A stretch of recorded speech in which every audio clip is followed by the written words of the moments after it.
Добрый день. Начинаем наш очередной брифинг с подключением онлайн российских и зарубежных корреспондентов.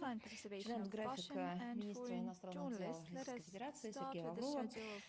Сегодня начинается визит российского министра иностранных дел There's the на start Ближний of Восток. the Russian foreign minister's visit to the Middle East, and it is slated that his delegation will pay a visit to Jordan and the UAE. We will definitely promptly share the relevant information with you in the run-up to the event and following this event. And this data will be published on our web resources, the Foreign Ministry's website, and the social network accounts.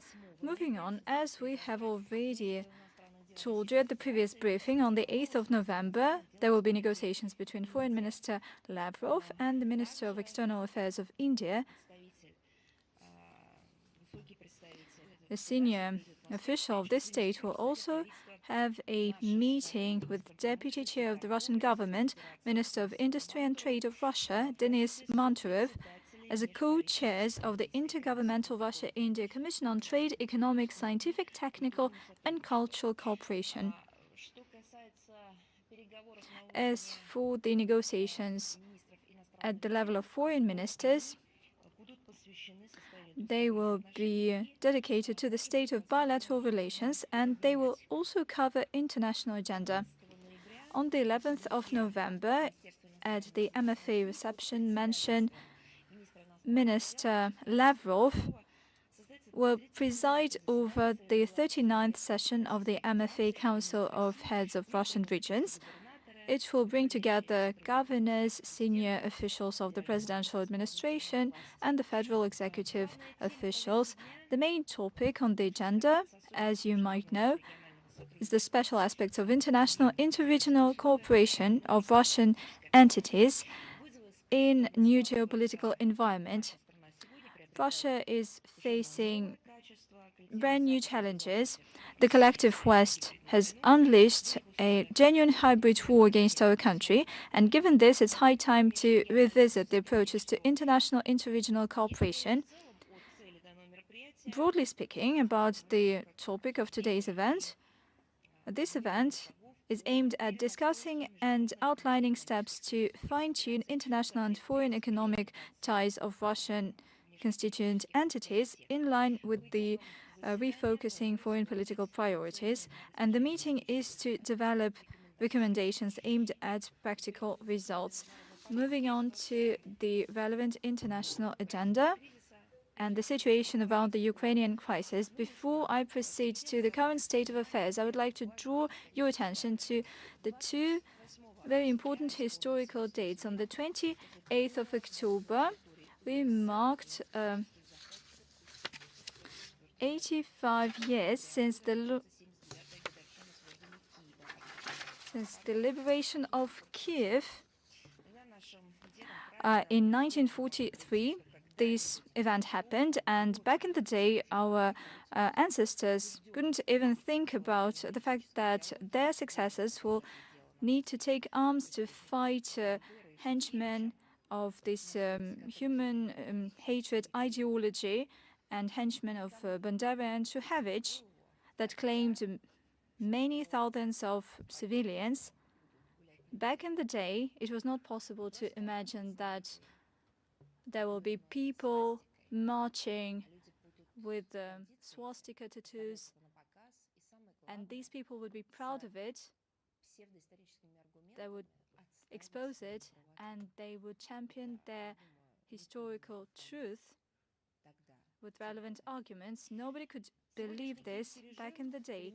Today's Kiev regime uses unacceptable fascist warfare using terrorist tricks and becoming likened to ISIL and Al-Qaeda.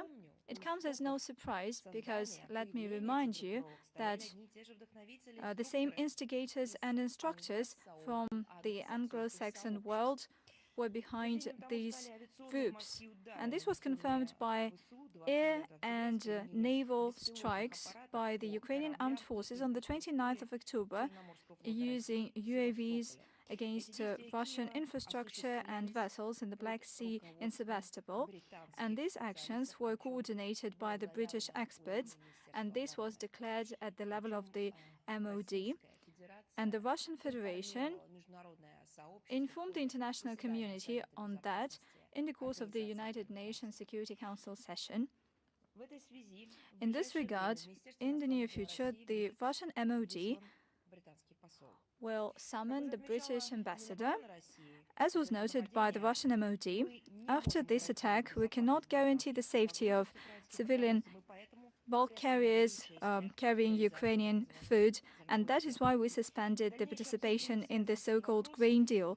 Further discussion of the related issues, as was highlighted repeatedly by the Russian leadership, is possible only after Kyiv gives the clear guarantees that it will not use this corridor against Russia. And I'm talking not only about this classical interpretation of hostilities, we're also talking about extremist and terrorist activities that is perpetrated by the Kyiv regime, since these attacks were carried out as part of the humanitarian campaign. And this is qualified as a humanitarian campaign once this deal was signed. And this deal was guaranteed. And by the way, I'm talking about this humanitarian campaign. This humanitarian deal was guaranteed by the United Nations and its Secretary General. The Zelensky regime does not cease attempts to destabilize the situation in bordering regions, primarily new entities of Russia. We have daily reports on the Ukrainian neo-Nazi sabotage against the civilian population, shellings of residential houses and civilian infrastructure, which is naturally a military crime. There are calls by Kyiv to the US and their allies to supply more powerful and long-range weapons. Unfortunately, our calls to Western countries to stop sponsoring Ukrainian regimes and to think about repercussions of this reckless militarization of Ukraine are ignored. Recently, Washington has announced a new package of military assistance worth $275 million USD. It would include supplies of HIMARS, armored vehicles, and other military produce. On the 31st of October, Pentagon announced allocation of 8 NASAMS missile systems, 2 of which will be supplied in the near future. The same day, on the 31st of October, the EU reported on its contribution to the military assistance of Ukraine. The official of the European External Action Service, Nabila Masrali, reported that since February, the EU has supplied from the European Peace Facility over 3 billion euros so that Kyiv could purchase weapons. And that is exactly how the EU assesses peace. And as you might know, these funds are given to militarize the Kyiv regime.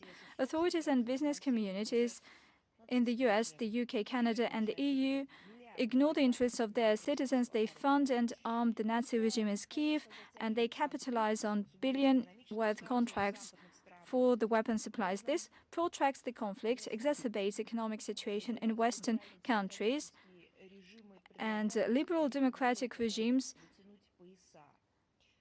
propose to their citizens to tighten the belts, as they say it, in order to live through the repercussions of anti-Russian sanctions that they invented, but also to fund the militarization of Kyiv and to supply and support the Ukrainian economy. They did it initially, and now they are saying to tighten the scarves because it's getting colder. Let me remind you that unlike a tightening of belts, tightening of scarves could have some unpredictable repercussions. Another form of Western support to Ukraine is the supplies of foreign mercenaries to take part in military hostilities. The soldiers of fortune are recruited by the American and British entities, by the French private companies, far-right organizations in Germany, Spain, the Czech Republic, Italy, and other countries. According to our data, over the past 8 months, they recruited over 8,000 mercenaries, and the biggest number of mercenaries came from Poland, the US, Canada, Romania, and the UK, despite the fact that many countries legally ban these mercenary activities and they persecute these activities. Over 3,000 of foreign mercenaries were eliminated, and the same amount of mercenaries came back home. Such assistance by the West, including large-scale supplies of weaponry and mercenaries, training of Ukrainian fighters, and funding of the Kyiv regime, only protracts military hostilities, increasing their involvement in the developments in Ukraine, and reinforce their status as a party to the conflict. Many facts of inadmissible ways of hostilities by the armed forces of Ukraine, military crimes against of Ukrainian groups, and Western support by the Kyiv regime reinforces the need to address our tasks to alleviate the security threats. And as our leadership said, these tasks will be implemented. So this concerns to the peace and war. During the conference of the IAEA, the Secretary of Energy of the US called to stop interaction with Russian companies that supply nuclear technologies and fuels for nuclear power plant. When we draw your attention to what is happening around the Zaporozhye nuclear power plant, in this absurd logic and spirit, we are told that we are shelling ourselves when we call the whole international community to resort to the tools of the international organizations and their own capabilities to realize and to prevent the disaster that could happen after the nuclear blackmail by the Kyiv regime. And nobody pays heed to our calls. At the same time, they could use the platform of this conference in order to discuss Russian calls in this regard. Instead of it, they do exactly the contrary thing, the opposite thing. The US tells everyone that when it comes to peaceful use of nuclear energy, everybody else should not cooperate with Russia. And not only are we talking about scientific arguments, but this is a political call. Such statements are made by senior officials of the US, not for the first time, and this is nothing new. It has nothing to do with the current situation that started developing right now, and it is not anything new for the 2022. The US officials made these statements way before that. In April 2020, the US adopted a strategy on restoring their leadership in the global nuclear energy, and it already raised an issue on squeezing Russia and China from the nuclear markets by using political methods. And currently, Madam Granholm just hides behind this special operation to achieve the same goal that was set previously, a couple of years ago.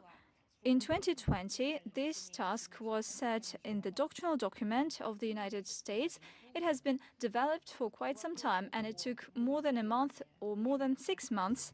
And here we're talking about manipulating time and space. The rationale behind such actions are quite clear. Washington was a leader in nuclear energy, and this is testified by the number of nuclear energy units that were designed by the US and the number of nuclear power plants worldwide. But that is a thing of the past. Currently, the US is one of the outsiders. They lost their production and the engineering school. Given the task to decarbonize the nuclear sector, the White House decided to restore the nuclear sector, and naturally this requires funding. And in order to get this profit on funding, they need to have some time. At the same time, there are no firm guarantees for the return of funds. However, fair play is nothing that the US is supporting. It contradicts the spirit of the US exclusivity. I have an advice for those who want to develop peaceful use of nuclear energy in the United States and cannot find funds. You can just calculate how many funds of the US taxpayers went for the support of the neo-Nazi regime. It's not millions, it's billions, tens of billions of dollars. And to this sum, you can add all those billions which were officially voiced in the White House and the State Department were spent for changing the Ukrainian regime, which actually led to an active confrontation and then in this situation. So you'll receive a huge amount of money, which could be enough for the United States to make their peaceful use of nuclear energy revive and become a progressive one. And taking into account that they had not done so and they have chosen another way, so now they want to be the first. So someone will benefit from contracts in order to destabilize the situation in the world. And someone will use political instruments to settle scores with its competitors using blackmailing, pressure, in accordance with approaches of the US hegemony. Then they will not have other choice rather than to use the new technologies of the construction of the nuclear power station Fukushima. And everybody remembers what happened at the end. And if they do not succeed, as it was with the last campaign on revival the energy sphere initiated by Bush, we can talk a lot about new technologies and big prospects.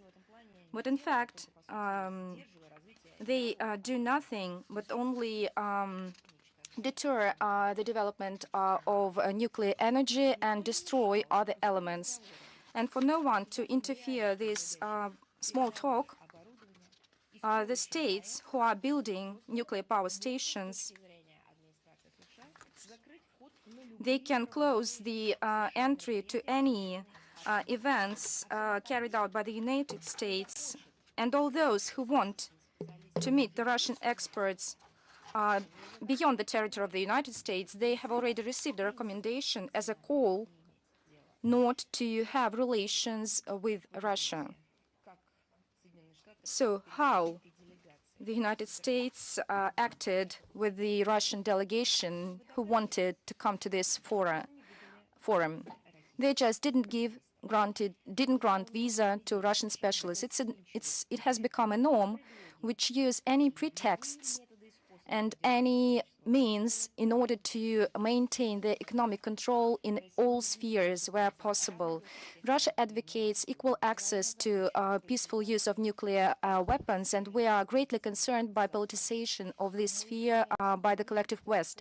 We are the huge supplier of commercial nuclear technologies on international markets. We want to develop our international cooperation in nuclear technologies and fuel, focusing on interaction with the states who are guided with sense and national interests. We are ready for equal cooperation. We do not recognize the US hegemony, and we do not want to use this blackmailing against our competitors as Washington does. We are very competitive, and everybody knows this very well. Norway, we paid attention on the level of combat, on the increase of the level of combat readiness launched by Norway on the 1st of November. It would not bother us except for one aspect. This unprecedented step is described by the Russian by the Russian actions which led to the most dangerous situation. No, it was not us. It was your steps. You are collective West.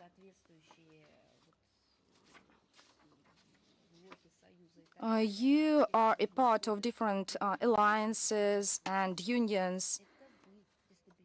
This is you who destabilized the situation on the European continent and has been doing so for many years. You changed regimes, you engaged, contrary to logic and traditions, the states to such blocs, or by promising them some profits from renouncing cooperation with our country. This is your actions which led to the current situation. And Oslo recognizes that there are no reasons that Russia wants to build up a military activity in other countries. And new measures are explained by Norway by the need to send a message about their readiness to defend themselves.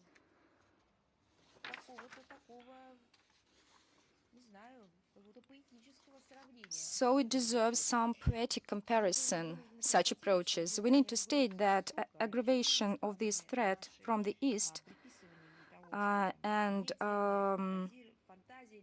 all these fantasies concerning our country and what it does, this is used by the Norwegian army in order to hide their own actions and to justify their huge spending for military purposes. It is also worth mentioning that Oslo is increasing military presence in the regions bordering with Russia. On the declaration that Norway does not threaten anyone, Norway, even in fact, on a permanent basis, deployed foreign military bases. They buy modern equipment. Oslo is among the most active supporters of NATO's involvement in the Arctic. We consider such situation near borders as deliberate adherence to a destructive course towards escalation of tensions in the Euro-Arctic region and the final destruction of Russian-Norwegian relations. This is not our choice. Russia has always been open to an honest and mutually respectful dialogue, but any unfriendly actions will be met with a timely and appropriate response. Moldova. We paid attention to statements by Blinken on 26th of October about the inclusion of 9 individuals and 12 legal entities on U.S. sanctions list under the pretext of fighting corruption and interfering in the Moldovan in the elections in Moldavia. I believe that these allegations can be sold to their own citizens who does not know anything about its political architecture.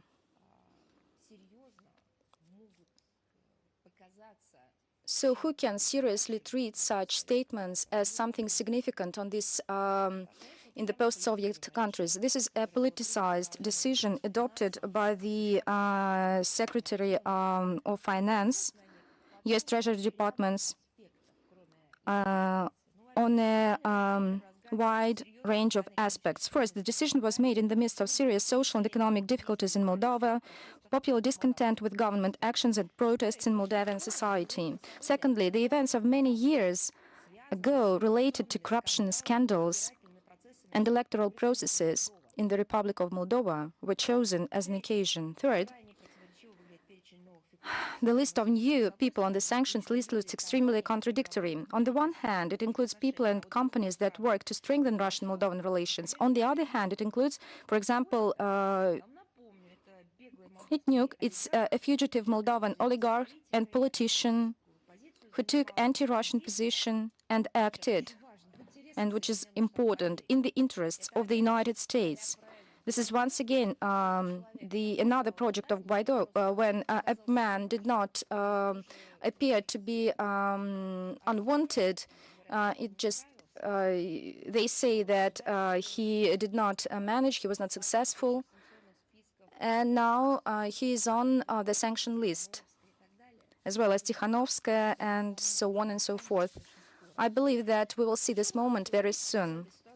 So this situation in Moldavia, I can say, is that the real purpose of the American decision was not to care of democracy and the struggle against corruption. I would like to remind you that the head of the Committee on Foreign Affairs in the US legislators, who pursues a Russophobic policy, who always called with some unreasonable ideas in order to unleash conflicts across the world, he is accused of corruption. The citizen of the United States who headed and heads the Committee of Foreign Affairs in the legislative authorities of the United States of America. So these attempts to hide behind this, it has nothing to do with this situation. Now they are trying to distract attention from the internal political and economic situation in Moldova. And they just acceded to the Western shoulder. But who can admit them to this Western shoulder? We need to save representatives of the Moldavian leadership who associated their policy with the policy of the West, and in fact it completely failed. Another pretext is settling scores with the unwanted representatives of the local opposition to stir up anti-Russian sentiments in the Moldovan society. Some lessons can also be learned from this situation. If now the US imposed sanctions against Platanyuk, who I mentioned some years ago was their political favorite. So as for the present Moldovan leadership, does it have any guarantees that they won't be the next in the same sanctions lists? Now they receive support from Washington, but the same support Pakhatnyuk received from Washington, from the same Washington. So the current Moldovan leaders may find themselves in the same situation. So everyone convinces himself that that this situation won't happen with him, and something goes wrong. We have repeatedly stressed that the US politicians, as well as special services, they just pull back all those who compromise them. We consider sanction decisions of the United States accepted under far-fetched pretext as an interference to the political internal affairs in an attempt to have a negative impact on bilateral Russian-Moldovan relations. Today, November the 2nd, marks 57th anniversary of the leading UN development organizations established through the merger of UN Extended Program for Technical Assistance established in 1949 and the UN Special Fund established in 1958. Program carries out activities in more than 170 developing countries to date. Key activities of this program is to support assistance for structural transformations required to sustainable development, to build resilience to crisis and calamities, as well as to support global efforts to implement the 2013 Sustainable Development Agenda. The Russian Federation has a vast experience of cooperation with the UNDP. Thus, from 1997 to 2011, under this program, Russia implemented 150 projects with a total funding of $180 million. In 2011, our country stopped to receive UN assistance, and in 2015, Russia signed a convention on partnership with the UNDP, and we became a donor of the international development assistance. This is why we created a trust fund under the UNDP auspices to provide technical assistance for developing countries. The geography of our cooperation with the UNDP includes such countries as Armenia, Belarus, Kyrgyzstan, Tajikistan, Uzbekistan, Cuba, Serbia, Laos, Cambodia, Guinea, Zimbabwe, Botswana, Madagascar, as well as a number of small island developing states. We also have initiatives in disaster management with Kyrgyzstan, Cuba, Syria, Philippines, Vanuatu. Our project activities with the UNDP are mainly focused on poverty reduction, rural development, adaptation to climate change, water management, disaster risk reduction, and early recovery, social economic empowerment of women and youth, assistance for integrational processes in Eurasia, spread the Russian expertise. The total project portfolio includes $151.5 million, from which $95 million come from the trust fund, and more than $30 million were raised through co-financing from national and international partners and from the UNDP itself. So this initiative helps us to provide direct long-term assistance for more than 6.5 million people in need and indirectly improved the well-being of 21 million people in friendly countries. We congratulate our partners with the UNDP and look forward to continue our fruitful cooperation with the program. Today, November the 2nd marks the International Day to End Impunity for Crimes Against Journalists. I would like to remind you that it was established in 2013 by the UN General Assembly decision after following the kidnapping and murder of 2 French journalists covering military conflict in Mali. So this date intends to remind the international community of its obligations to provide security for journalists and other media professionals who, due to the nature of their career, face real threats and dangers. 10 years after, since the establishment of the International Day, we are obliged to state that the global situation in securing in providing security for journalists is far from excellent, and in some directions it's truly depressing. The system of obligations to protect journalists and the architecture of multilateral institutes aimed at facilitation of practical realization have failed to pass this test of universality and impartiality preached by truly Western democracies. These low-profile logics that divide journalists into good and bad, those who deserve protection, those who not.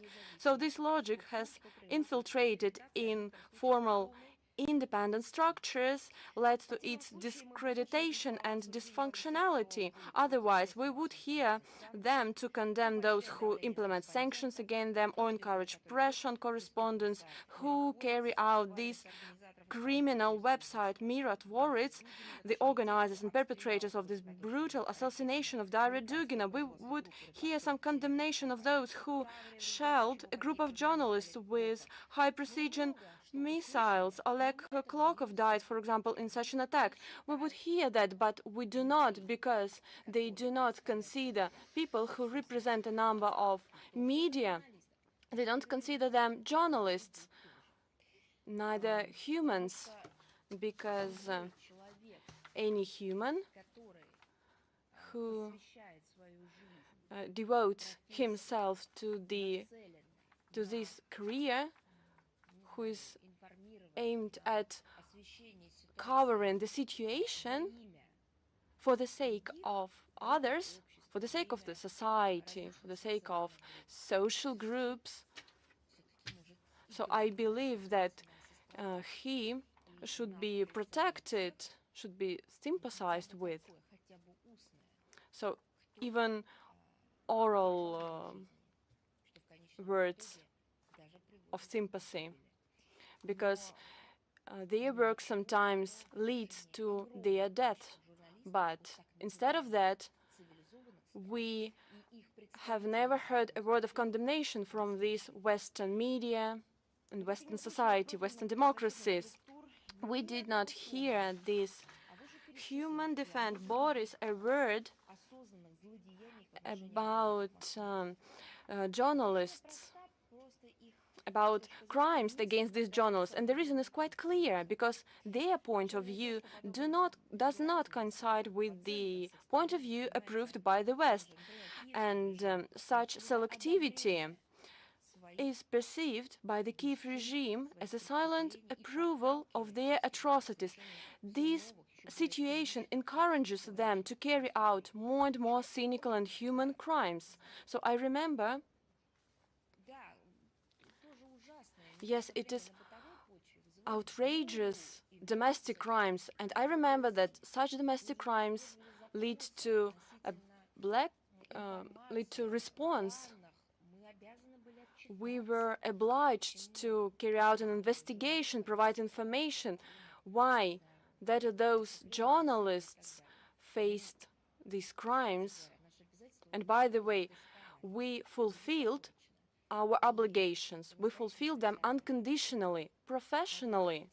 Please tell me why right now there are so many people, so many journalists, representatives of traditional and new media. They were assassinated on the territory under control of the Kiev regime. Please tell me, do they need any assistance, any protection?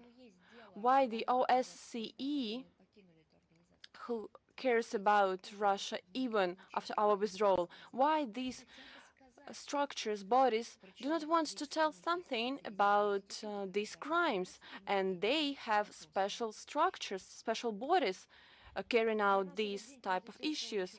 For us, this day is another occasion to remind journalists who passed away by carrying out their professional duty, our responsibility to bring those responsible to justice. We would like to believe that the initial meaning of the International Day will be sometimes revived, and the obligations of the international community to protect journalists from these attacks, despite the type of the media.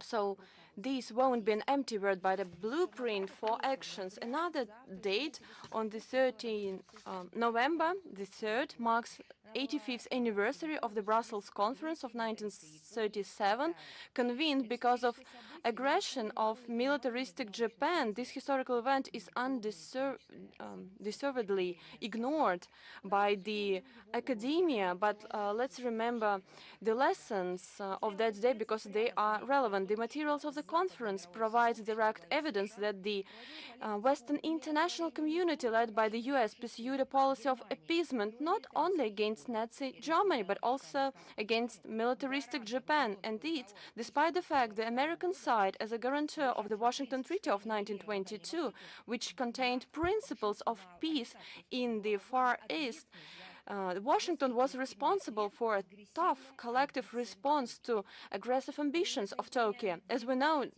Japan withdrew from the League of Nations, and Beijing's appeal to the organization to stop the Japanese invasion required a convening of a separate international forum, and the Brussels Conference of 1937 became such a forum. Initially, Washington obstructed the USSR invitation.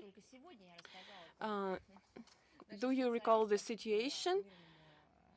So not long ago, I have mentioned that our IAEA experts were not invited to carry out the investigation. It was a decision made by the US Secretary of State, and it was the same situation was then when you obstructed the USSR invitation because of aggression of militaristic Japan against China. You do not know your own history, and you try to rewrite this history. You propose your own books, history books. First of all, Washington didn't even intend it to let us enter the conference, and then it changed its tactics and started cynically declaring that the Soviet Union could independently achieve an end to aggression against China by acting against Japan. But as developments showed, the US manifested its determination to reap a benefit from this Far East conflict by bringing Japan closer to a military confrontation with our country. And we have a number of examples examples, for example, the conflict on the Lake of Hassan or conflict in the Rio of Halchingol. As for the Brussels conference, the Americans were going to take the same stance a year later in Munich. So they firstly declared the necessity to restore peace between the warring powers, but they did another thing, because it was in the interest of the Imperial Japan that in its message to the conference urged the participants not to interfere into its affairs with China.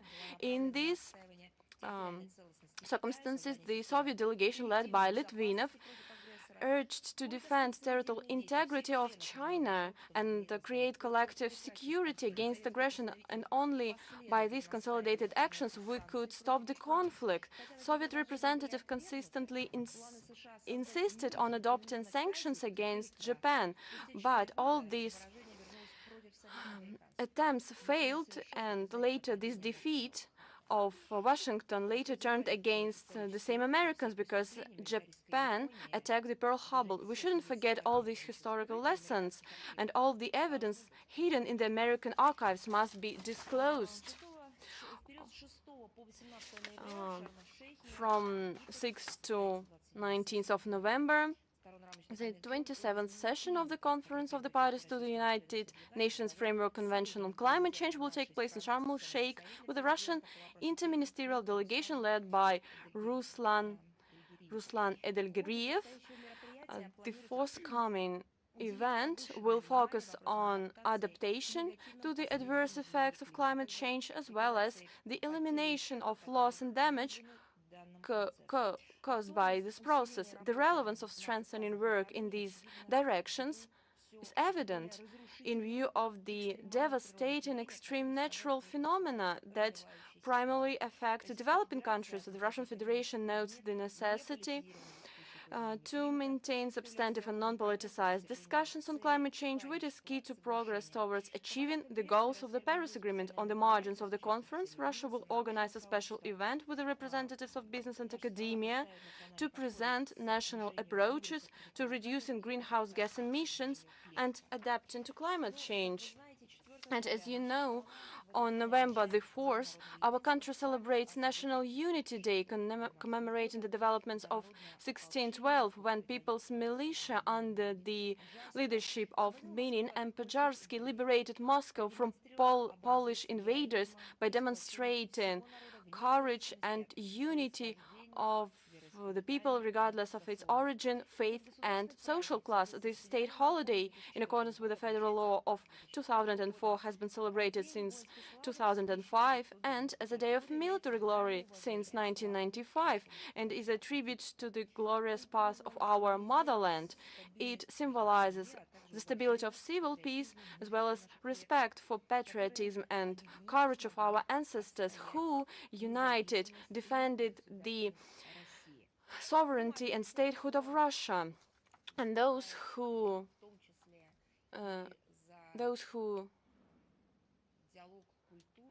stand for cultural dialogue. It is very important to know that on the same day we mark a very important church holiday, the Day of Kazan icon of the Mother of God. So it is no coincidence, because our soldiers praised in front of this icon before the military campaign. So I would like to say that this day we are going to say necessary and important words of support of that really unites us. So I'm ready to ask your question. Is an international life with us today? I'm ready to take your questions. Yes, good afternoon. In the Western media, more often we see articles that underline the necessity to force the Kiev regime and Mr. Zelensky to have negotiations with Russia. What do you think? What is the probability that Zelensky will be forced to negotiate with Russia? You see that this presumptory attitude that there's a probability of something or somebody will force something to do something. What will happen in that case? I think this is not applicable to the situation. We are basing ourselves on facts and evaluation of the situation, that we have a certain demands that need to be fulfilled, and we are not thinking of some probable models of events that even may not happen. We have to state that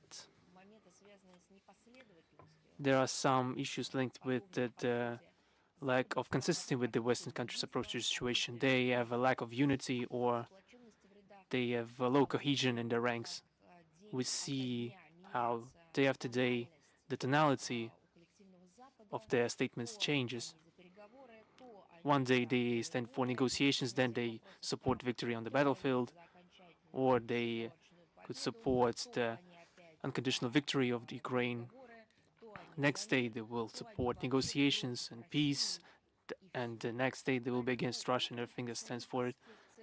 Then we will base our opinion on the goals and tasks that has been determined by the leadership of our country. We will base ourselves on facts, and will be open to any negotiations, any contacts, and we will never close the door for them. You already know that our experts maintain dialogue even in the most adverse situations with all stakeholders that have the desire to hold negotiations. But with that, we are founding our position on our national interests in the current situation. Thank you so much. Thank you. Next is Russia Today with us today.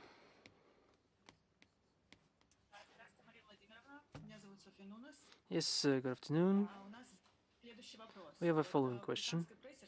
The British media has publications that the Russians have allegedly hacked the mobile phone of the former Prime Minister of UK, Elizabeth Truss. How should we treat such statements? When they will become more creative, or will Russia be able to help British colleagues and think of new characters other than our Russian intelligence and to justify such accusations? This has become a meme, really. We have studied the strategy in the UK in that regard. The statements and answers to the questions on the part of their officials and their endless manipulation of those leaks through the same British tabloids. That's their strategy. There's been a huge amount of fake news articles appearing in the United Kingdom's press. There is a lot of rumors, maybe some true information mixed in with it, but this all appeared in the British media. It started a chain reaction of turmoil. They started to tie it in with other information and to stop it, or to reject this information. You need a very simple thing. You need Elizabeth Truss in her official capacity, which she used to have, judging by the situation when the British media stayed as the ground zero of the event, as they say. Returning to her capacity in that moment, she should just remember the exact situation and tell it how it was. Is there anything simpler than that? Second, there needs to be a reaction on the part of the British government. They have a Council of Ministers, they have a press service, they have speakers. This is an occasion to go public and state something, not as a leak that has no value. It only confirms this endless information manipulation, but just to be honest and state how it is, really. All questions have been formulated already. Was there a hacking attempt? Were there any messages that have been mentioned in the tabloids? Or some other nuances that have been mentioned? That's it. then there will be no speculation, there will be no fake news, everything will be clear and logical. Why this has not been done yet on the British side? This only confirms that they have something to hide. Unfortunately or fortunately, everything is very simple. If you have no other questions, then we proceed further. Do we have VIDEOPORTал with us today?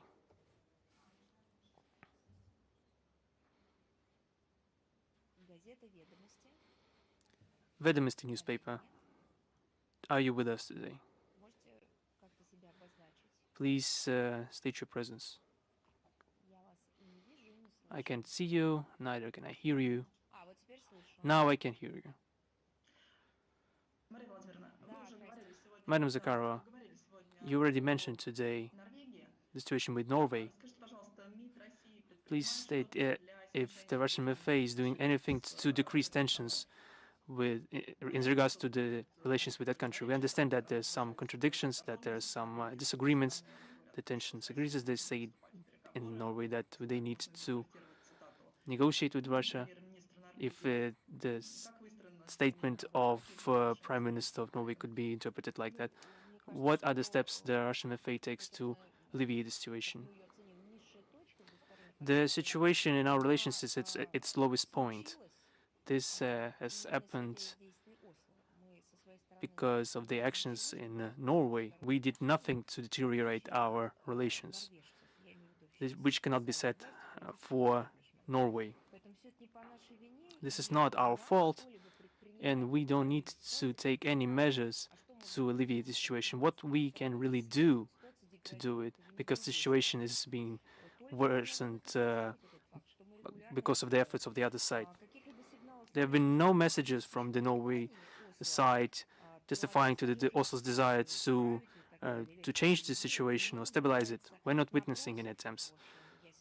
On the contrary, and I've already mentioned it today, that Norwegian authorities have unleashed an anti-Russian campaign which targets the Russian tourists detained in the country. Currently, 3 tourists have been detained, and our diplomatic missions are interacting with them and are controlling the questions of their defense. We have commented on Norway's efforts to increase military presence in its territory, especially near the border with Russia. We have mentioned it and provided facts today. This is another destructive step in that direction on the part of Norway. It is what it is, so that's how I would formulate it. If that's all, we are going further. Is CNN News India with us today?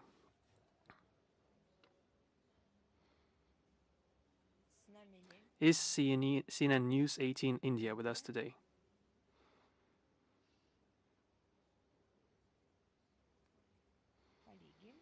Your colleagues? CNN News 18 India. They are not with us.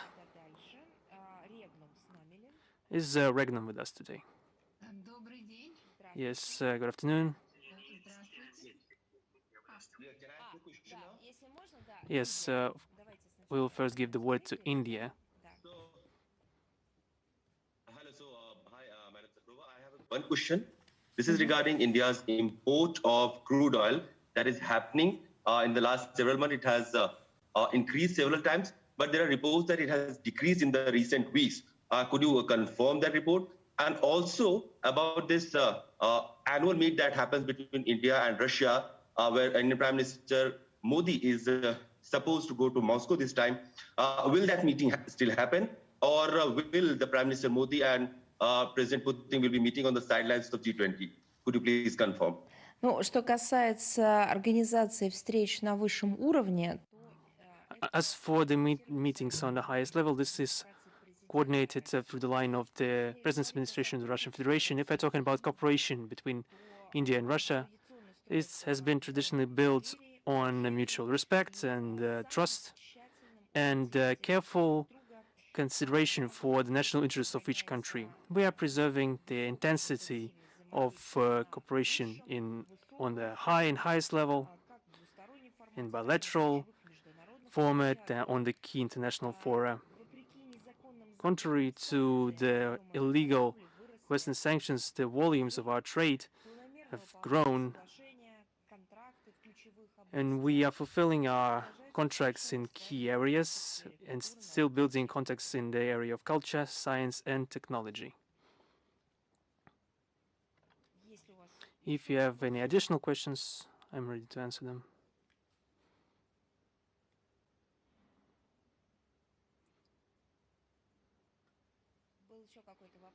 You had one more question, I think.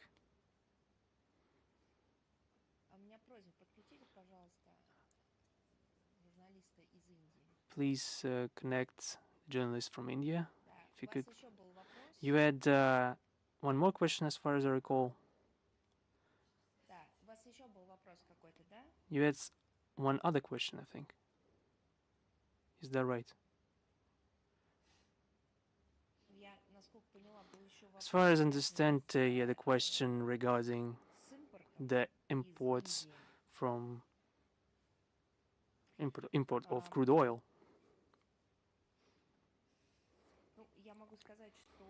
I can say that if I got this question correctly, regarding the shipments of Russian oil and gas to India is one of the most important avenues of our cooperation with India in the area of energy.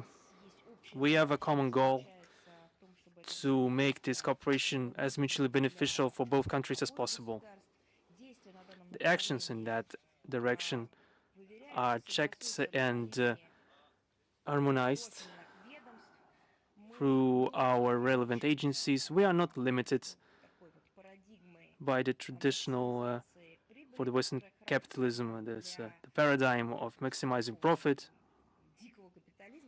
which is brutally capitalist paradigm. It is important for us to preserve the spirit of Russian and Indian friendship, which is expressed in itself in the form of our especially privileged strategic partnership. We are firmly convinced that our both countries will not infringe upon the interest of the other. We recommend our colleagues not to trust speculations circulating in the media regarding the establishment of price limits on oil.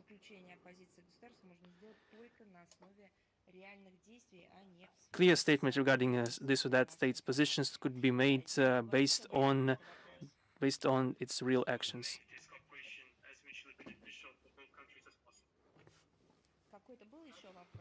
Did you have any other questions?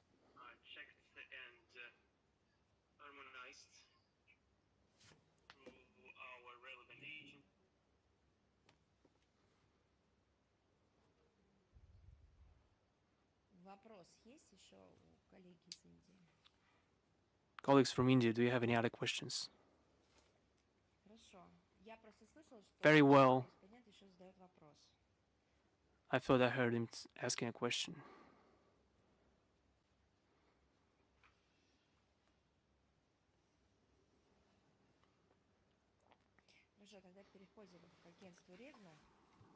Now we are moving forward to Regnum Agency. Добрый день.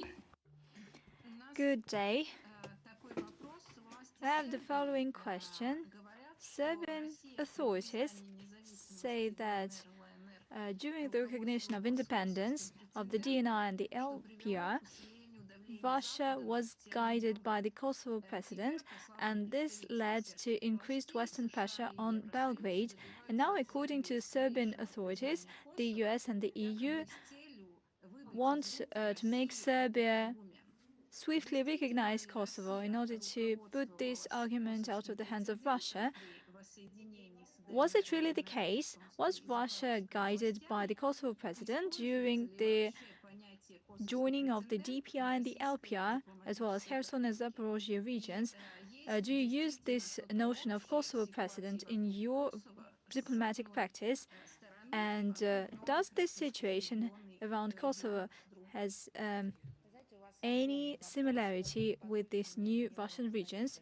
You have a very big question, so let me answer in a comprehensive way, because we're talking about a whole gamut of problems that are united with one simple phrase. With regard to the referenda and their results, of importance is the principle of a balance between the territorial integrity and the right of peoples to self-determination. We have repeatedly noted that. Let us consider that the right to self-determination, just like any other international rights, were enshrined in Article 1 of the UN Charter. It was reaffirmed in Article 1 of the 1966 Covenant on Civil and Political Rights, as well as Article 1 of the 1966 Covenant on Economic, Social and Cultural Rights. The Declaration of the Principles of International Law that has to do with diplomatic relations and cooperation between states in line with the UN Charter. And let me remind you, we are talking about the document of 1970. This document highlights the principle of sovereign equality of states that includes inviolability of territorial integrity and political independence, as well as equality and self-determination of peoples. At the same time, the declaration highlights that during interpretation, the application of the basic principles of international law, one should be guided by the fact that they are interconnected, and every principle should be considered in light of other principles.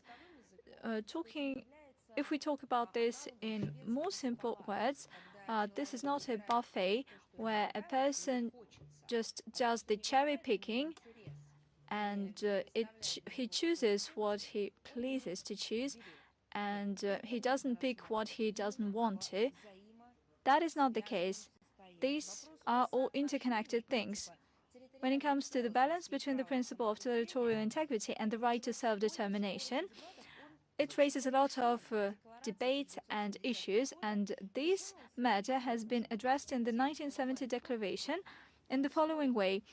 Everybody who argues in this regard and has this debate, let me reiterate once again, this declaration, dated 1970, reaffirms the inviolability, and I quote, of territorial integrity or political unity of sovereign and independent states that in their actions abide by the principle of equality and self-determination of peoples, end of quote.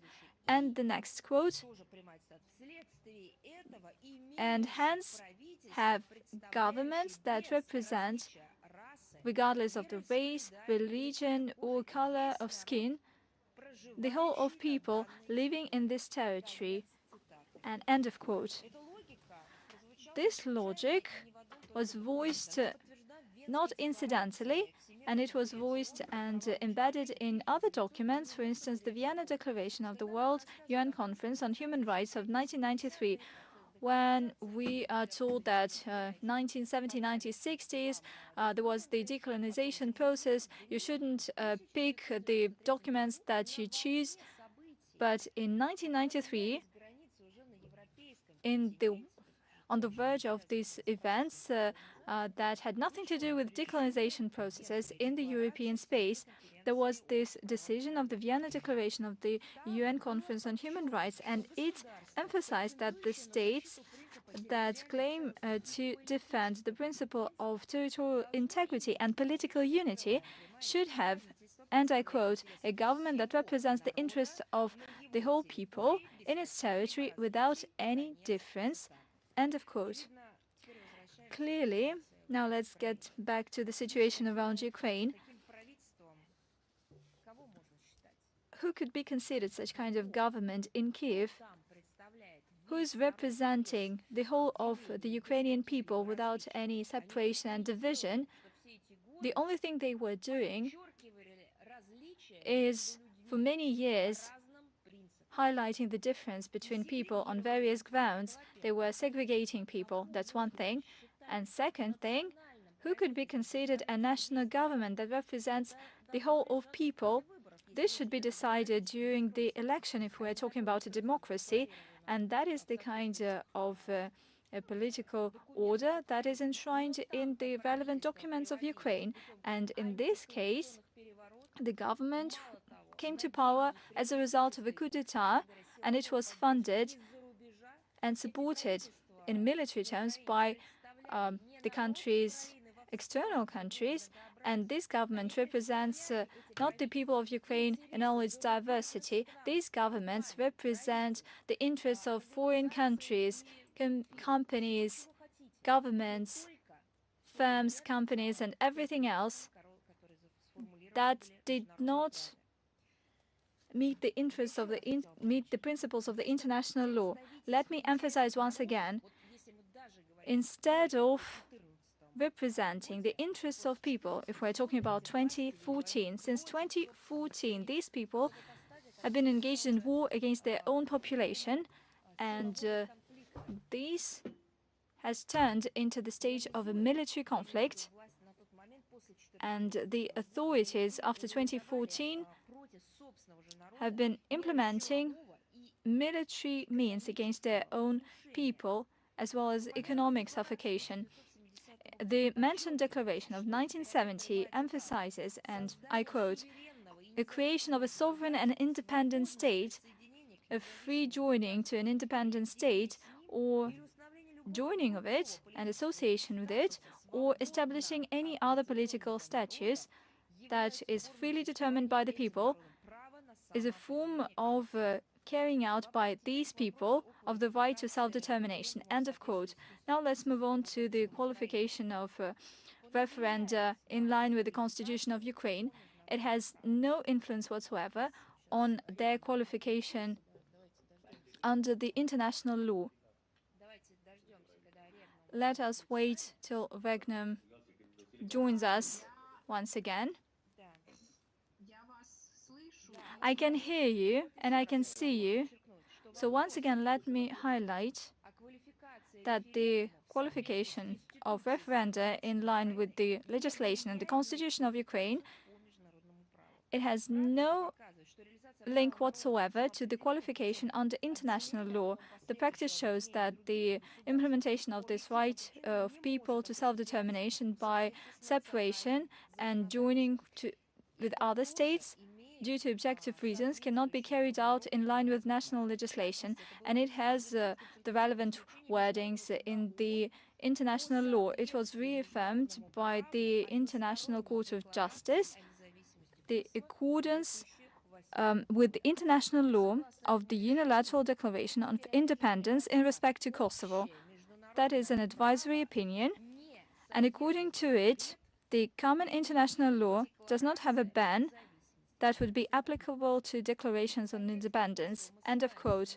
With regard to Kosovo, we make reference to the decisions, to the international legal decisions that were adopted by international legal bodies, and that is the matter. The Kosovo incident gave rise to a number of international legal notions, and we make reference to these notions, to these definitions. It is not confined to a single case. They give a general paradigm, a general description that has to do with other cases. At the same time, with regard to the memorandum that was presented to the court by the US stated that the Declaration of Independence may and basically often violates the international law. However, it doesn't mean that a violation of the international law took place.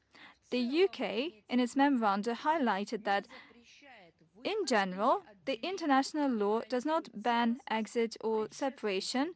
It does not guarantee integrity of the preceding state from internal movements that lead to division or independence that is supported by the relevant peoples. End of quote. So this is not a private opinion by British or American politicians. It was not a slip of the tongue by Biden or Truss. And in this case, everybody says, well, you understand that how we can make reference to their words, you understand their state. Here we're talking about the position of a state within the international legal process. At the same time, when it comes to Kosovo, unlike former Ukrainian territories, It pertained to the act that was adopted by the Parliament of the Republic. I'm talking about an interim institute of self-governance. On the 17th of February 2008, it declared Kosovo's independence unilaterally. When I hear the same statements, whether the Kosovo president is a precedent for the referenda in Donbass and so on, I would like to remind you that with regard to this issue that we are discussing, there have been no referenda whatsoever in Kosovo. How can you call a precedent when there was no referendum in Kosovo?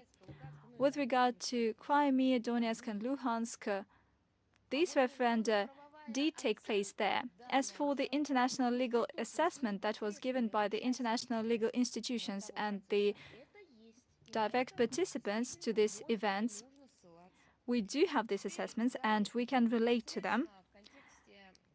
With regard to the referenda, the DPR and the LPR, let me remind you, they were sovereign and independent states. They were recognized by Russia by the decrees of the president on the 21st of February 2022. At the same time, the DPR and the LPR were recognized by Syria on the 29th of June 2022, by North Korea on the 13th of July 2022, by Abkhazia and South Ossetia. The republics had international treaties, for instance, with the Russian Federation, treaties on friendship, cooperation and mutual assistance. It is also important that the DPR and the LPR for the first time had this referendum on independence in 2014 for the first time. And I do remember the attention of the media, international media, whether these results would be considered as an action plan. Let me remind you the reasons behind this referenda. Back in the day, Ukraine had a coup d'etat with the use of force that resulted in a number of oppressive measures against new authority, against their citizens. And in line with the legal framework of the Ukrainian state, we saw that there was infringement of the rights and freedoms of national minorities, squeezing of the Russian language from the daily life, persecution of civil society, attacks on the freedom of expression, freedom of religion. And this was the opposite thing to what has been enshrined in the international law with respect to the territorial integrity and sovereignty of states.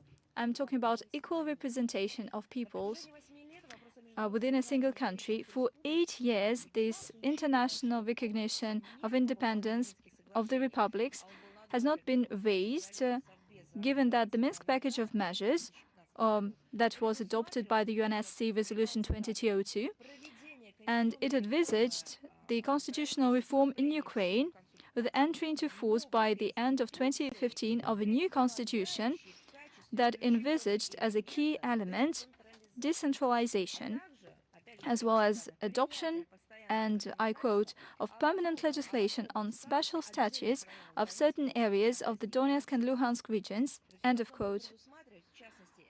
This should have envisaged the linguistic self-determination, participation of local self-governance, and the appointment of prosecution officers and the courts of these regions. So if Ukraine had fulfilled its obligations, which were signed by its leaders, its commitments even, under the package of measures, as outlined above, it would have been possible to say that DPR and LPR had the conditions for the exercise of the rights to self-determination within the state of which they were a part at that time. But that did not happen due to Kiev's sabotage of the package of measures and the course taken by the Kiev regime to suppress the rights of the residents of Donbass by force. And when they say that it's all our assessment, it's not true. Ukraine's top leadership made no secret of the lack of even an intention to adhere to the Minsk agreements.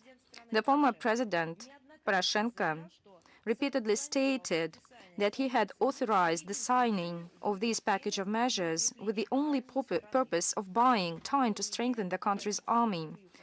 So you can have a look at the Poroshenko's interview with the Polish newspaper Gazeta Wyborcza, published on February 15, 2020. So this is a person who was there. He was an active party who elaborated these agreements and who signed these agreements. The tragic context is also the fact that the Kiev regime, with the approval of the West, established a blockade of Donbass, stopped the payment of pensions and social benefits, made it impossible to conduct normal economic activities, and prevented the delivery of humanitarian aid, which created unbearable living conditions for the population, incompatible with the exercise of the right to self-determination within one country, with Kiev. Similarly, in 2022, the population of the Zaporozhye and Kherson regions was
Turkey, Mr. Dagan, and then the Russian side reaffirmed. Maybe the Russian ministry has some prompt comment. We fully trust the Ministry of Defense, and this comment was made by my colleague. So all the information has already been submitted by the Ministry of Defense. If we have some additions or you have some additional questions, you can send them to us and we will answer them if we have any additional information. Thank you.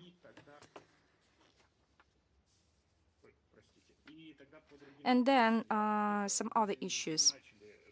You've started your briefing by stating about the call of the British ambassador to the MFA of Russia. So my question concerns this. I refer to accusations of Britain of attacks on Nord Streams. So apart from this call of ambassador, does Russia prepare some further measures in respect of Great Britain? And what will they consist of?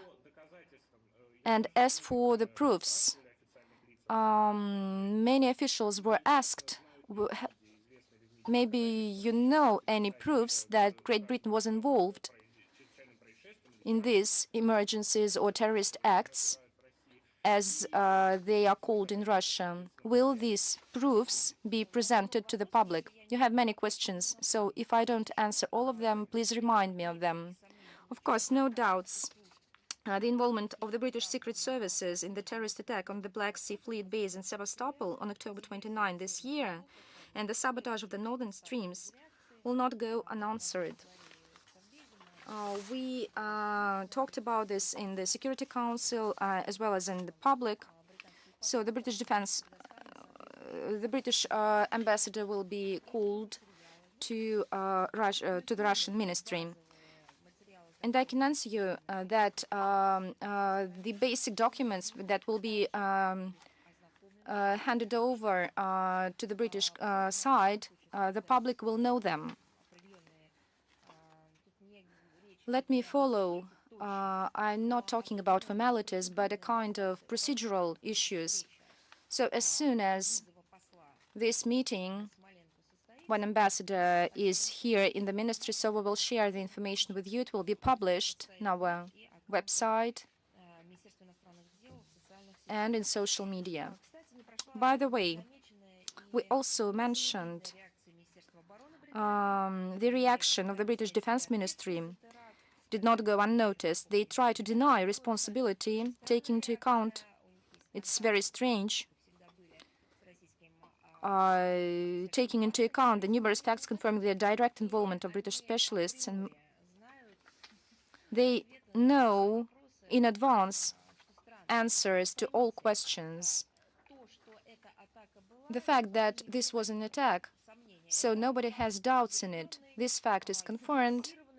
It is fixed, taking into account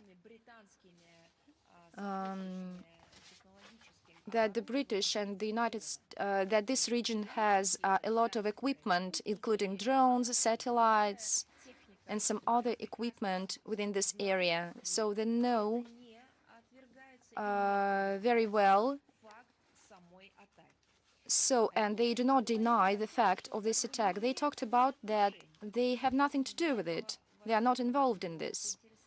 Maybe we can be interested, they can be interested in what facts we possess. So they compromise themselves by this prompt statement of their, that they were not involved. So this once again can prove that the British side revealed themselves. So, but we are polite, so all the materials, all the documents proving involvement of British specialists in the preparation and implementation of this terrorist attack will be submitted to the British side. Another important moment is that, as you know, many asked, the so-called terrorist act, or as you call it, terrorist act, this is a zone of where the humanitarian operation is realized, even if it was a commercial program or just a civil infrastructure.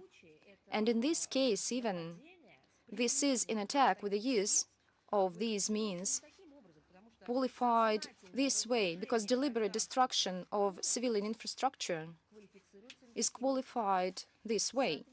So the situation is even worse here, because it's the zone where the humanitarian operation is implemented, which the whole community monitors. And so we were outraged.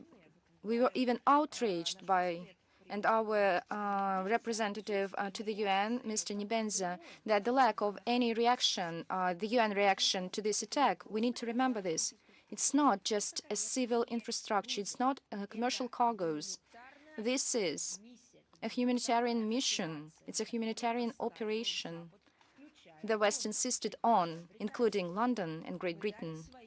So we provided our guarantees to secure this deal. So we secured it from our side. And armed forces of Ukraine, by attacking with the use of the relevant equipment, made everything to destroy, unless they failed, to destroy the whole chain, the infrastructure chain for this humanitarian project. So if you have some other questions concerning this. No, I've heard your answer. So I'm a good girl, everything remembered. So let's proceed. So you have another question. The last question does not concern the grain deal. It does not concern the situation in Ukraine. It is about elections that took place yesterday to Knesset, where the former party, the party of the former minister Netanyahu wins. And the question is that on the eve of elections, many mass media in Israel, first of all, with reference to their own resources, said a lot that after the elections, and in case of victory of Likud, the position of Israel can be changed and can become more pro-Ukrainian. In particular, they mentioned that Israel can deliver lethal weapons to Ukraine and not just the humanitarian component as it is now. Does the Ministry of Foreign Affairs make a comment on this? Are there any concerns that this can be that Israel can start such a policy? Of course, the Israeli mass media have their own sources, and you also use all the sources that are available. Without seeing no secret allusions about open or closed sources, you can have a look, you can analyze what was stated by the current Israeli leadership. You make reference to some Israeli mass media saying that their position can become more pro-Ukrainian or less pro-Ukrainian. It doesn't matter, but I would like to draw your attention that the current leadership of Israel said that they have the only position, and that it is a pro-Western and pro-American position. So that is why I think we should not find any sources, unidentified sources. We'll just base on what is said in open space, that they associated themselves with the Western and American line concerning this policy. I believe that this is their own affair, but in my opinion, the leaders of Israel,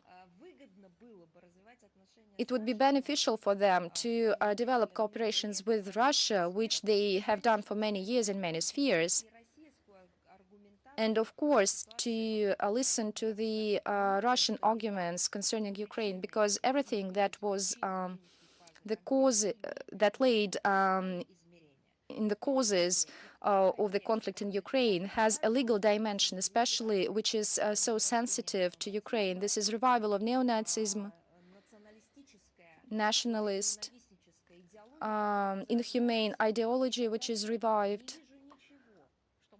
I don't see anything that can obstruct to perceiving our position on the part of Israel. This position is in line with all that Israel has been advocating as a state and as a community. So, in my opinion, this goes in line with the national interests of Israel itself. I mean, they share our views. Unfortunately, many of this is not perceived as it should be. As for elections, yes, on the 1st of November, there were held elections.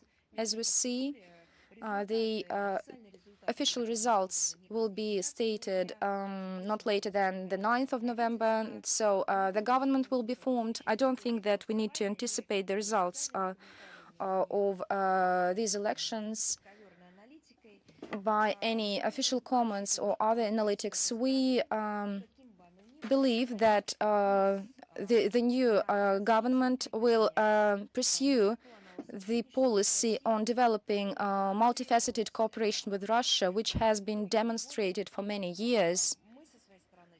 As for us, we are ready to this. As for Ukraine, I have just made a comment on it, and our arguments is not only an emotional position.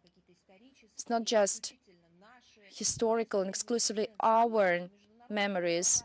It's an international legal position, and so we defend it. And as for referenda, today I've stated all this in detail. So I believe that in general, our relations with Israel, they should not be just an assessment of any one aspect. They are comprehensive. We respect the sovereign right of Israel for independent policy, and I would like to reiterate its independent policy and to elaborate approaches, their own approaches to international agenda, including the issue of Ukraine. So it would be good if Israel would take into consideration our arguments as well and our interests and concerns as we do with our partners. Thank you. Let's move to another topic. Do we have Россия сегодня, Russia today with us? Are you present? Good afternoon, Maria Vladimirovna. You said that the British minister who was called to the Minister of Foreign Affairs of the Russian Affairs, there were some evidence of Russia's involvement in the terrorist attacks carried out on the 29th of October. So will the Minister of Foreign Affairs of the Russian Affairs voice some assessments in terms of these measures? I have already commented on this issue, and I have already said that there will be some reaction to this issue. Today we have talked a lot about the situation around the Black Sea fleet. I'm talking about the Russian fleet in Sevastopol, but also we talked about sabotage on the Nord Stream 1 and 2, and there is another problem. We are going to speak about it at international venues with our British counterparts as well as competent ministries. Let's proceed to newsroom. Do we have you? Are you present? Yes, we are here. Dear Maria Vladimirovna, we have a couple of questions. The IAEA ministers at Kyiv's request have started an inspection of two facilities in Ukraine and will soon complete it. The IAEA Director General intends to present the results of the inspection later this week. Will Moscow accept these conclusions of the international inspectors? Yes, we look forward to the IAEA investigation. We're going to examine this report, and it will be published, and only after that we will make our assessments and we will make a comment on it. So it is our tradition. First of all, we examine the materials and then we make our conclusions. But I would like to say that the nuclear terrorism from the Kiev regime is real and is dangerous. And my second question, following the meeting with the Russian President Vladimir Putin, the Armenian Prime Minister said that Yerevan is ready to establish interstate relations with Baku based on the principles proposed by Russia. What specific Russian proposals are in questions, and what is about the meeting in Sochi? What issues were discussed? Do we have any agreements reached there? Responding to your first question, I would like to note your attention to the Russian president's words made at the press conference following the trilateral summit in Sochi. So I believe that it is not good to publicly speak about it because it can damage the negotiation track, but I would like to note that President of the Russian Federation said and commented about it in terms of the trilateral summit on the margins of the heads of Russia, Armenia, and Azerbaijan in Sochi. So it were not negotiations between delegations. It was contact, face-to-face contact between three ministers. And of course, this dialogue was held in line with the dialogue that is maintained between the leaders. So it is the only comment that I can make in this regard. Do we have Izvestia with us? Yes, my name is Anton Zalesnitsky. Dear Maria Vladimirovna, you have already said, you have already mentioned this topic, and my other partner have already asked about it. Right now, we can say that the written demands, it is enough to resume the grain deal, but right now, the relevant issue is about its extension. It expires on November. So can you comment on the Russian prerequisites to prolong this deal?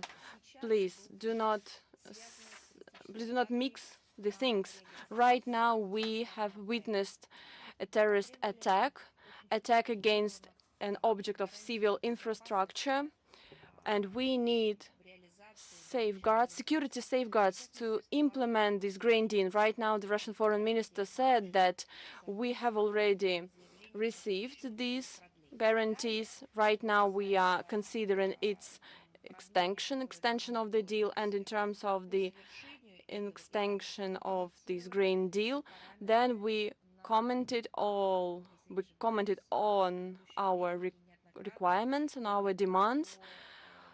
For example, I mentioned it last time at our last briefing. We will consider these topics according to the situation around the grain deal, but I do not want to make other comments because it will be in detriment of the developments. Please pay attention to my comments I made last briefing at the last briefing. So I believe that right now it is not good to comment more on it because there are two different topics, and I do not want these kind of information to be present. Thank you a lot. Do we have the Republic of Moldova public TV with us? So no, I cannot see you. Let's move on. Then, do we have the China Media Corporation with us? Yes, we are here. We have the following question: the Russian leadership, as well as the Russian president, is ready to negotiate with Ukraine. I would like to quote him: "We're ready to talk with the West on reducing tension, but only if there are realistic proposals based on the equal approach." Does this mean that Russia is ready to negotiate only with the EU countries and the US and not with Ukraine itself? What kind of proposals could be in question, and what would contribute to the resumption of a dialogue? So I believe that you cannot see the statement made by Zelensky or made by the Kiev regime, because this statement has already converted into a federal law.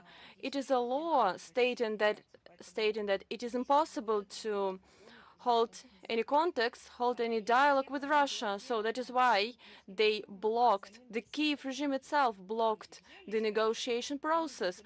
People said that they, by adopting a law, prohibit themselves to carry out any negotiations. So I urge you to address this question to the Kiev regime. It is up to them to answer this. So I would like to remind you one more time that the current crisis in the European security is a direct consequence of a complete lack of agreement of the collective West.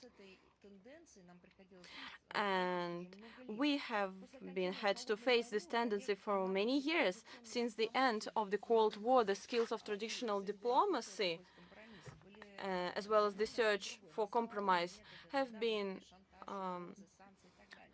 substituted by blackmail, intimidation. So instead of negotiations, they armed themselves with a disregard, this disgraceful attitude towards the views of others, unshakable conviction of their own exclusivity.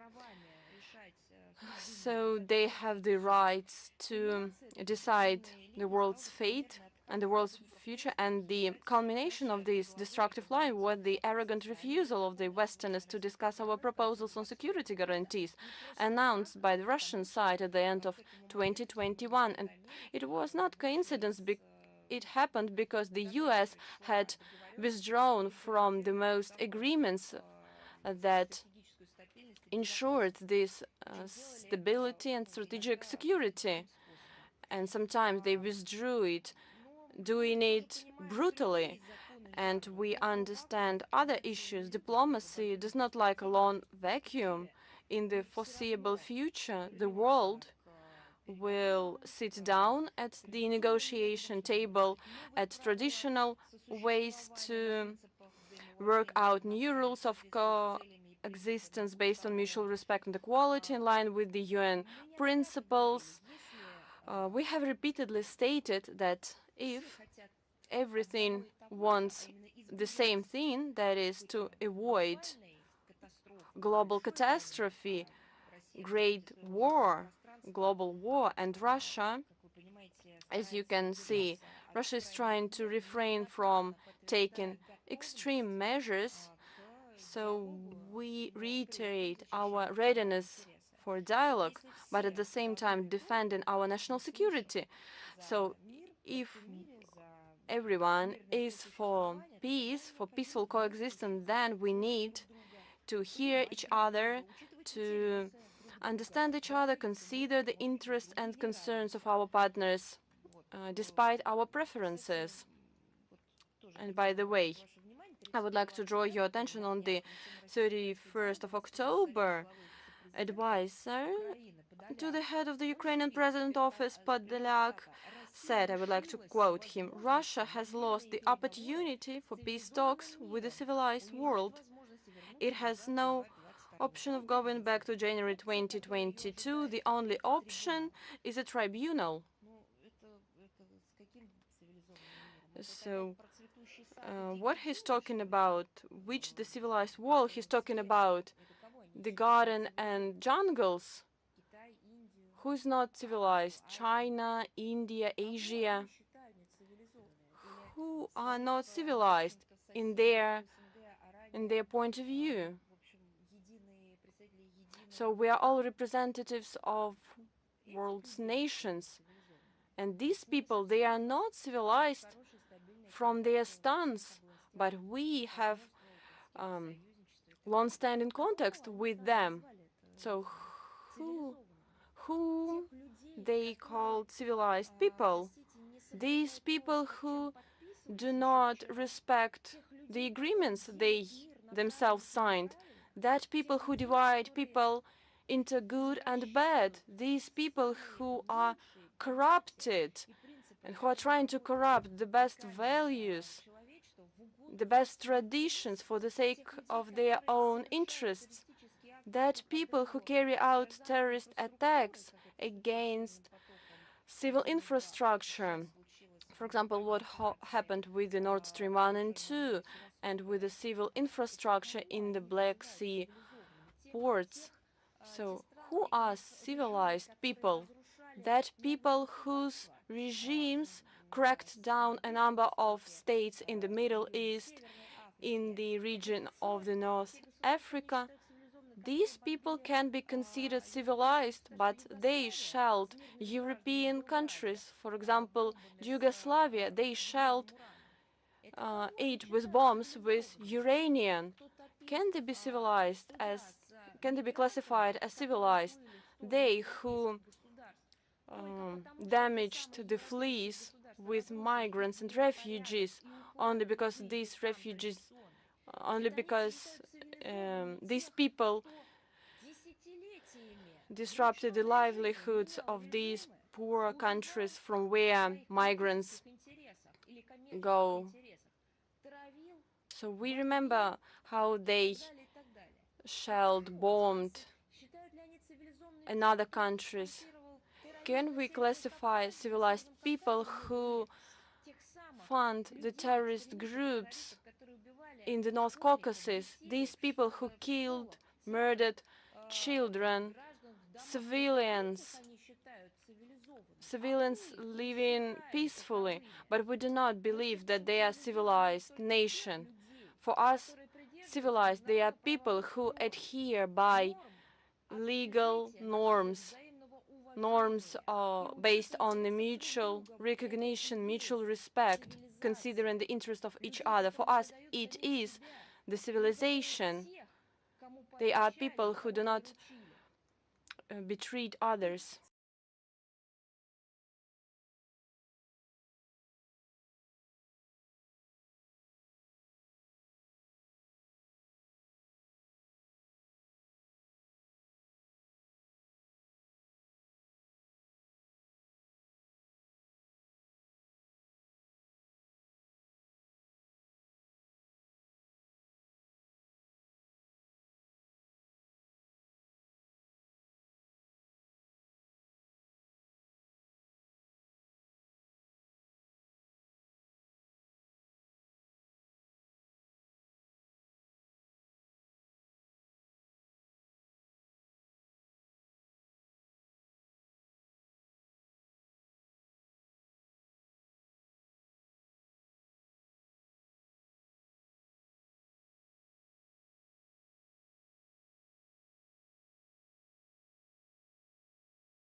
We witnessed the well-known methods of this cooperation it is double standards, blackmail, hypocrisy, and inconsequential actions.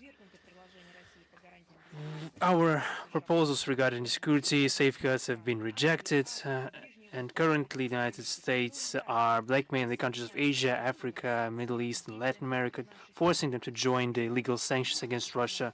Washington and its allies in NATO continue to pump Ukraine with weapons and are spending billions of dollars for that, while protracting the conflict and doing it especially and continuing the bloodshed.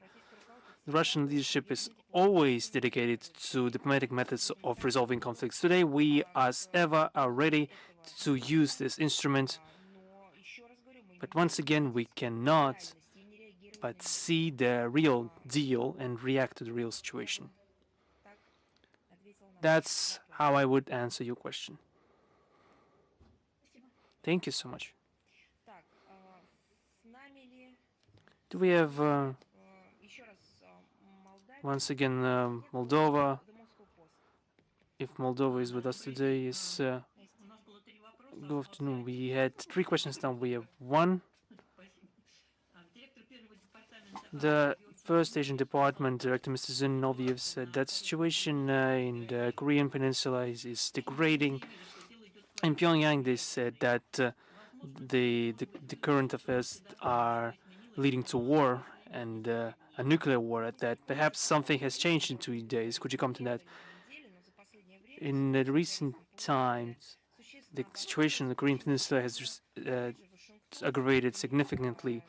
The reason for that is obvious. Washington's desire to force Pyongyang to unilaterally disarm itself using sanctions and provocations, and use the strategic potential and resources of their allies in the Asia-Pacific region. On the 31st of October, the U.S. Air Force and the Republic of Korea Air Force have begun military drills using 240 aircraft, which is essentially a rehearsal of a mass strike against the DPRK territory. We think that sustainable peace in Northeast Asia could be achieved through creation of a system of multilateral, indivisible security, with giving corresponding guarantees and safeguards to all stakeholders. And the known Russian and Chinese diplomatic initiatives are directed exactly to that end. Is Anadolu agency with us today? Yes, good afternoon. We have 2 questions today. First question dealt with the frozen foreign assets of the Russian Federation. Please tell us, has Russia taken any steps to unfreeze those assets? First of all, I'd like to underline that we think this freezing of Russian assets abroad is as an illegitimate, illicit measure which violates all the norms of international law and business relations. We think such actions and such logic on the part of the West as infringement of on our sovereign property, and such steps of the collective West forced many countries to consider the real reliability of the US dollar and the euro as reserve currencies. There is also a question being raised about the appropriateness of the Western financial architecture for the stable international transactions. Any use of the funds of the Russian state without our consent will be characterized as theft, and will cause an adequate response and will influence the sustainability of the world financial system.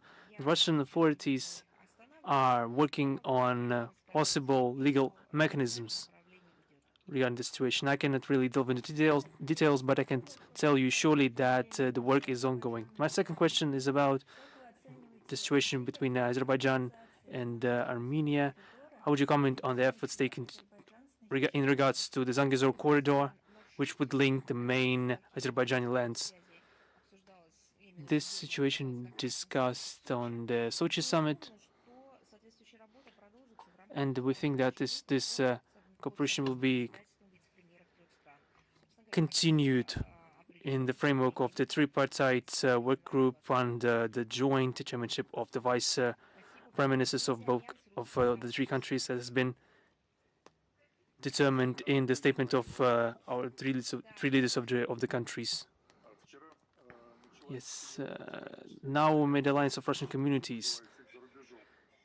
The World Thematic Conference of Compatriots Living Abroad has just begun. It continues to work. How many compatriots have managed to arrive at the conference despite the difficulties with the air traffic? What countries were represented, and what questions were raised at the conference? And Madam Zakharova, I would like to congratulate all citizens of the Russian Federation with the upcoming Unity Day. And I would like to congratulate your team. Yes, you too. Thank you. The World Thematic Conference of the Russian Foreign Diaspora titled Economic Cooperation, Compatriots and Regions of Russia Responding to the Challenges of Time,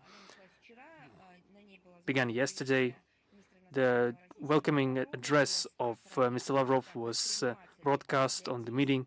At the meeting, more than 130 entrepreneurs, heads of entities, and societal activists have taken part in the events. 84 countries have been represented. The conference was broadcast live. I can give you a link to the recording of this, so all the participants could see this conference. The topic of the conference this time has been the cooperation of compatriot organizations with the Russian regions.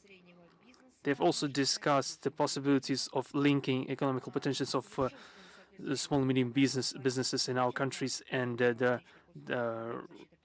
with our compatriots abroad, and the improvement of the legal framework, and the question of defense of rights and freedoms of Russian compatriots abroad.